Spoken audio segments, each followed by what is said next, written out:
네, 서울의 한 초등학교 교사의 극단적 선택 이후 교권 회복을 요구하는 목소리도 커지고 있고 사회적 파장도 점점 더 커지고 있습니다. 일선 교사들은 추도식과 집회를 열었고 교육부는 학생 인권 조례 정비를 약속하면서 모레부터 진상규명에 나선다고 합니다. 위협받고 있는 교권 어떻게 바로잡을 수 있을지 교사 출신 이미랑 변호사와 함께 짚어보겠습니다. 어서 오십시오. 네.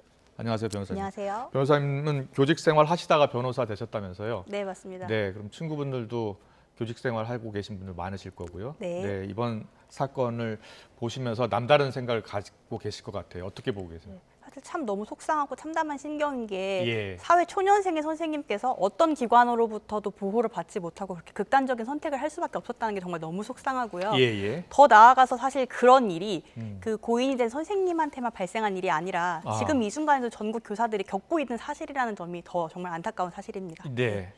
전국에 있는 선생님들이 겪고 있는 일이다. 이 일이. 네. 그러면은 많은 선생님들이 공감하는 일들이 많았던 것 같아요. 네, 악성 민원 때문에요. 악성 민원 네. 이렇게 표현을 하던데요.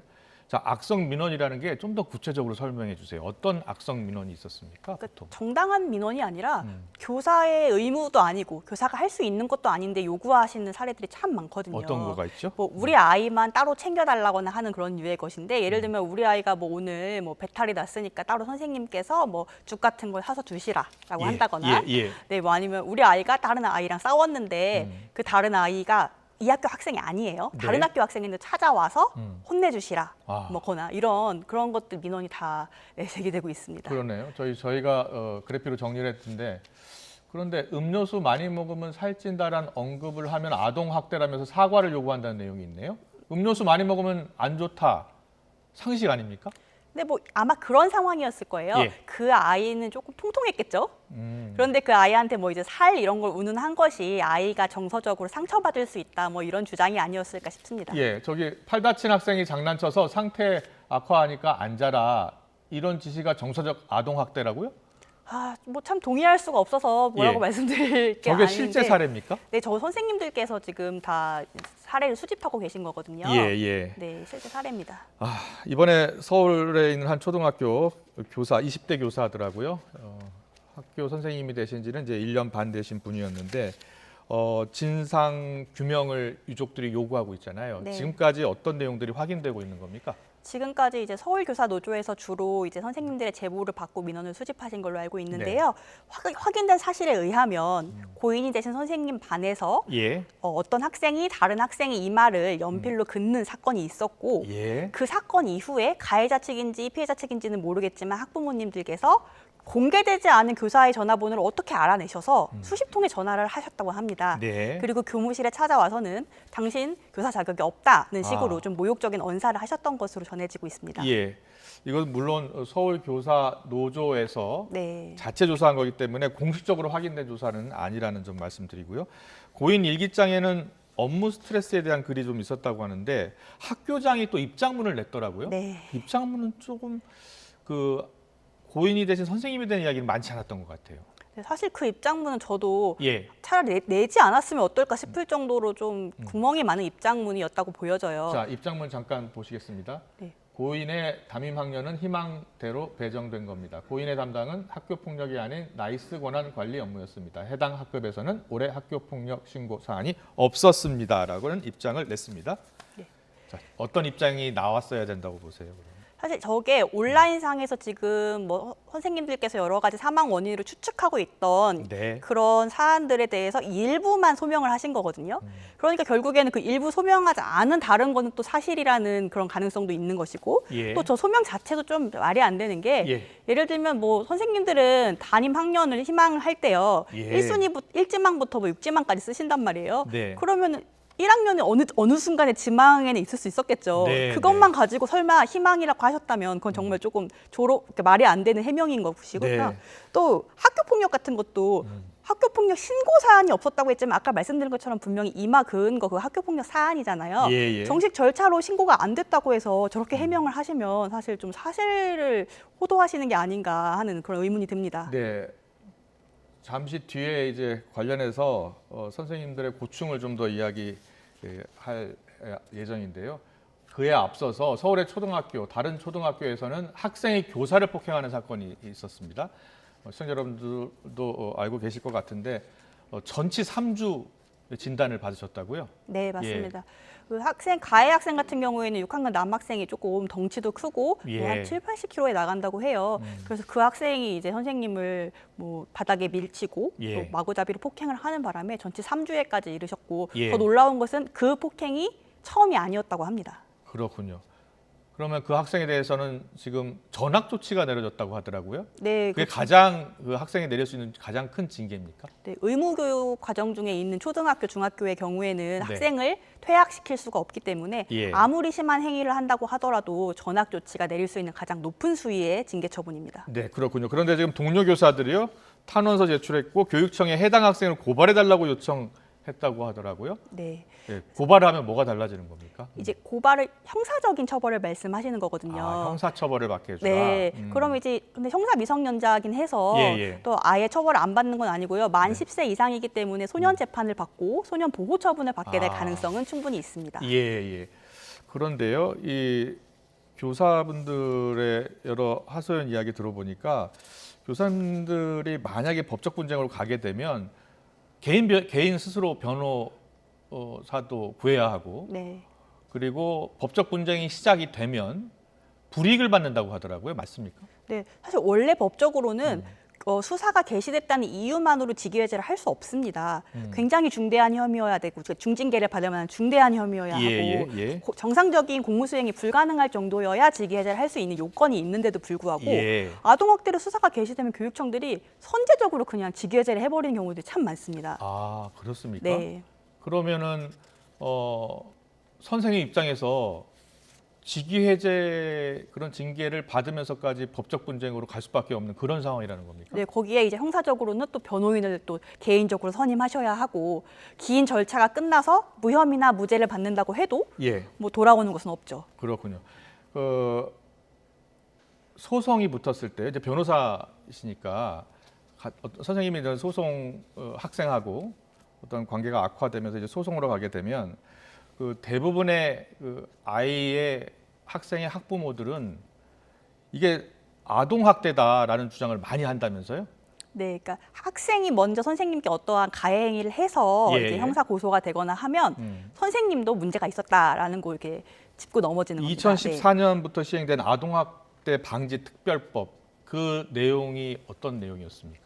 사실 법 자체는 큰 문제는 없습니다. 당연히 뭐 아동 학대를 하면 안 되고 뭐 아동학대 신고 의무자들이 아동학대 행위를 하면 가중 처벌하도록 하고 있고 뭐 이런 좋은 내용들이 뭐 담겨져 있는데 이제 그걸 악용하시는 분들이 문제인 거죠. 어떻게 악용을 합니까? 구체적으로. 그러니까 정서적 아동학대라는 개념이 매우 모호합니다. 그러니까 뭐 학생이 그러니까 아동이 아동의 어떤 정상적인 발달을 해할 수 있거나 뭐 정서를 해할 수 있는 가능성만 있어도 처벌을 하고 있습니다. 그 표현이 너무 모호하다 보니까 각 사안마다 사법부의 판단을 받아야 돼서 결국에는 사건화가 될 수밖에 없는 것이죠.